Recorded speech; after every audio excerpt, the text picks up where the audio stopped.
சில நேரங்கள் வாழ்க்கை நம்மள மிகவும் கடினமான சூழ்நிலைகள்ல வைத்திருக்கும். மற்றவர்கள் எளிதா முன்னேறதை பார்த்து நம்ம மட்டும் ஏன் இவ்வளவு கஷ்டப்படுறோம்னு தோணுதா? அப்படின்னா இந்த கதை உங்களுக்கு தான்.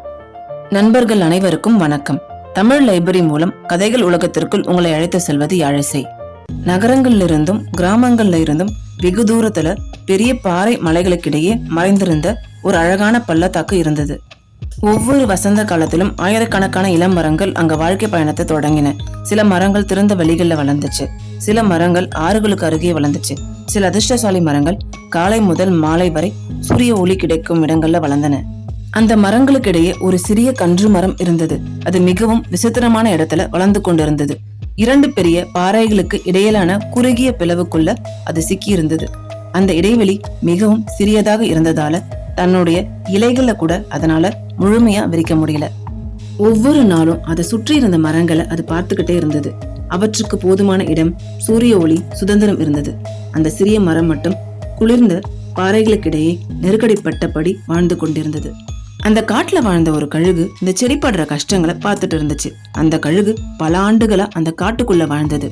கழுகு அந்த கன்றை பார்த்து, இந்த பாறைகள் தான் உன்னுடைய எதிரியா இருக்குன்னு உண்மையிலேயே நீ நம்புறியான்னு கேட்டது. கன்று சிரிச்சபடியே வேற என்னவா இருக்க முடியும்னு சொல்லுச்சு.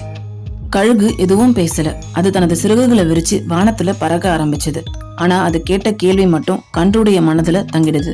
அடுத்த ஆண்டு அந்த பள்ளத்தாக்குல கடுமையான வறட்சி ஏற்பட்டு ஆறுகள் வற்றி நிலம் உலர்ந்து வெடித்து போகுது. மென்மையான மணல வசதியா வளர்ந்திருந்த பல மரங்கள் திடீர்னு ஒரு பெரிய பிரச்சனைகளை எதிர்கொண்டது. நீர் இல்லாம ஒன்றின் பின் ஒன்றாக அதனுடைய இலைகள் மஞ்சள் நிறமாக மாறி சில மரங்கள் வளர முடியாம வாட தொடங்குச்சு. ஆனா பாறைகளுக்கு இடையே இருந்த அந்த சிறிய மரத்தின் நிலை வேறுபட்டு இருந்தது. பல ஆண்டுகள் அந்த பாறைகள் அதை கட்டுப்படுத்தியதால அதனுடைய வேர்கள் ரொம்பவும் ஆழமா போயிருந்தது. மற்ற மரங்கள் தண்ணீரை தேடி தவிக்கும் போது கன்றுடைய வேர்கள் மட்டும் மலையின் ஆழத்துல மறைந்திருந்த ஈரப்பதத்தை ஏற்கனவே கண்டுபிடிச்சிருந்துச்சு.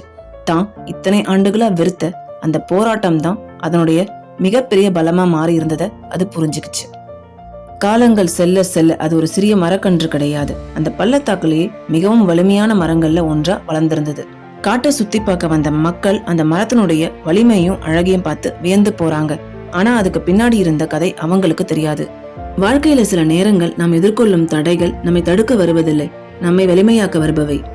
இன்னைக்கு துன்பமா தெரிகிற போராட்டங்கள் நாளை நம்முடைய மிகப்பெரிய பலமா மாறலாம்.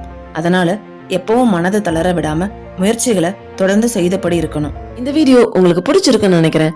பிடிச்சிருந்தா மறக்காம லைக் பண்ணுங்க, ஷேர் பண்ணுங்க. முக்கியமா தமிழ் லைப்ரரி சேனலை சப்ஸ்கிரைப் பண்ணிடுங்க. மீண்டும் அடுத்த ஒரு வீடியோல உங்களை சந்திக்கும் வரை உங்களிடமிருந்து விடைபெறும் நான் யாழிசை.